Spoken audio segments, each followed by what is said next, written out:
Welcome back dear friends. Once again I welcome you to on my YouTube channel, and today in this video you are going to get the most awesome knowledge about very troublesome topic, and the name of the topic is inference and fallacies.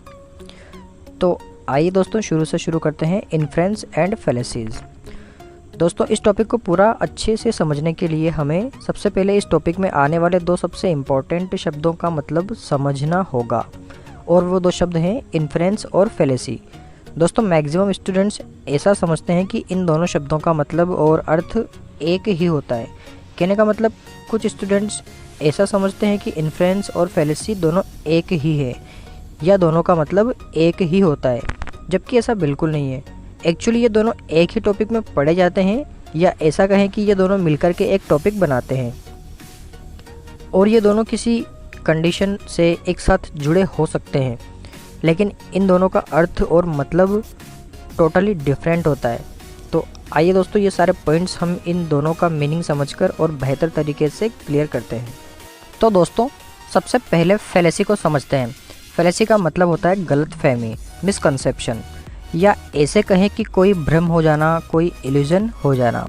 कहने का मतलब किसी बात या किसी condition के बारे में रियलिटी से हटकर जब हम कुछ और सोच लेते हैं तो वह फैलेसी होती है या हमारी गलतफहमी होती है।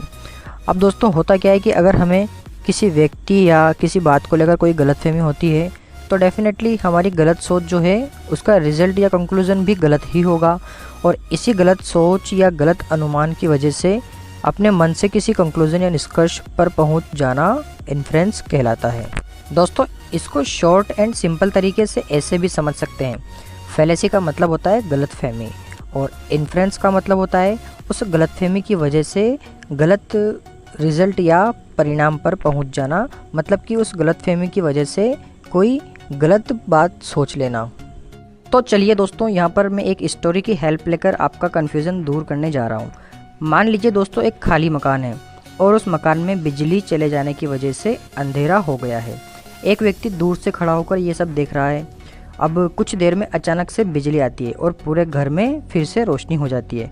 अब वह दूर खड़ा हुआ व्यक्ति कुछ सोचता है कि घर की लाइट्स किसी ने ऑन की है तभी जाकर घर में रोशनी हुई है, जबकि हम सब जानते हैं कि घर के अंदर कोई नहीं है और रोशनी बिजली अपने आप आने की वजह से हुई है। तो दोस्तों ये उस व्यक्ति को होने वाली गलतफहमी या फैलेसी है।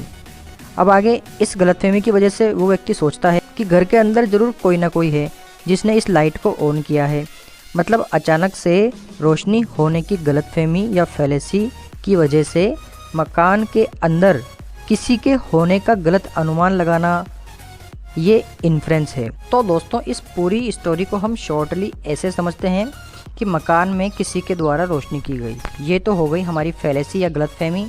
अब उस अचानक से रोशनी होने की वजह से मकान के अंदर किसी का उपस्थित होना मान लेना, ये हो गया इन्फ्रेंस।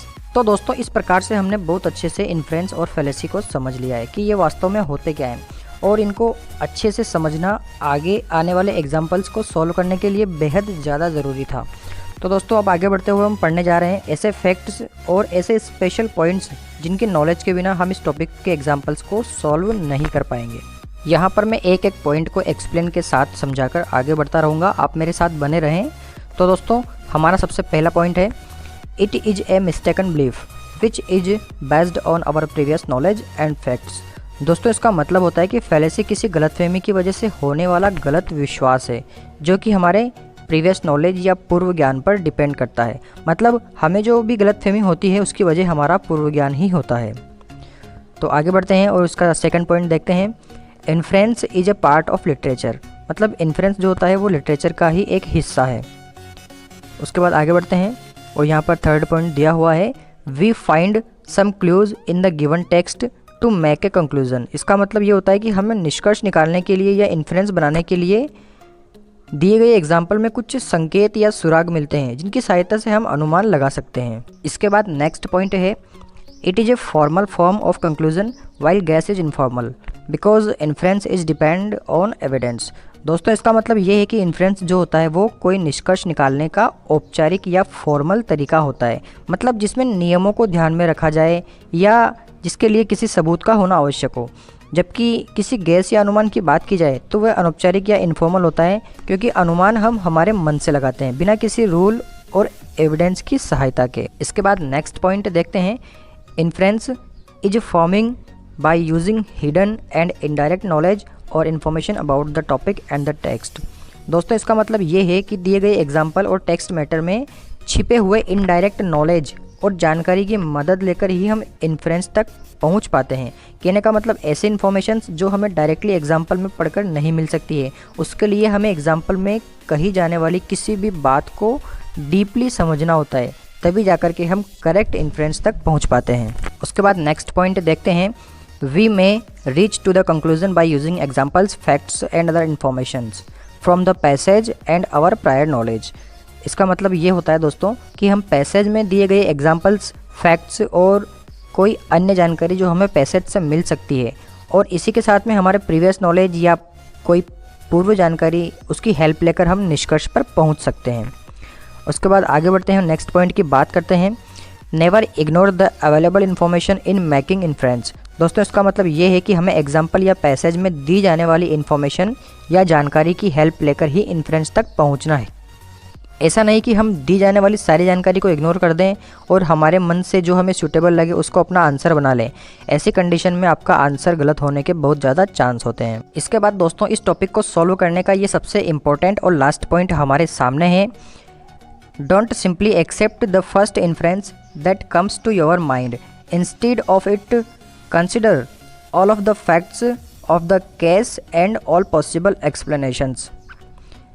दोस्तों इसका मतलब ये होता है कि एग्जाम्पल को देखते ही सबसे पहले जो कुछ भी हमारे दिमाग में आए उसको अपना आंसर मानकर वहीं पर बिल्कुल नहीं रुकना है। इसके बजाय हमें एग्जाम्पल में जितनी भी पॉसिबल कंडीशंस हो सकती है या इसके अलावा जो कोई भी इम्पोर्टेंट इन्फॉर्मेशन हमें मिल सकती है उन सभी पर भी फोकस करना चाहिए और उसके बाद ही किसी रिजल्ट पर पहुंचना चाहिए, क्योंकि एक झलक में देखते ही अपना आंसर मान लेने या किसी कंक्लूजन पर पहुंच जाने से हमारा आंसर 100% गलत ही होगा। तो दोस्तों इस प्रकार से इन सारे पॉइंट्स की हेल्प लेकर आप इस टॉपिक के एग्जाम्पल्स को 100% करेक्ट सोल्व कर सकते हो। बस इसी उम्मीद के साथ फिलहाल इस वीडियो में बस इतना ही। अब आगे नेक्स्ट एपिसोड में हम पढ़ेंगे टाइप्स ऑफ फैलेसीज, मतलब कि फैलेसी के कितने प्रकार होते हैं और उनमें आगे क्या क्या होता है, वो सभी हम आने वाले वीडियो में पढ़ेंगे।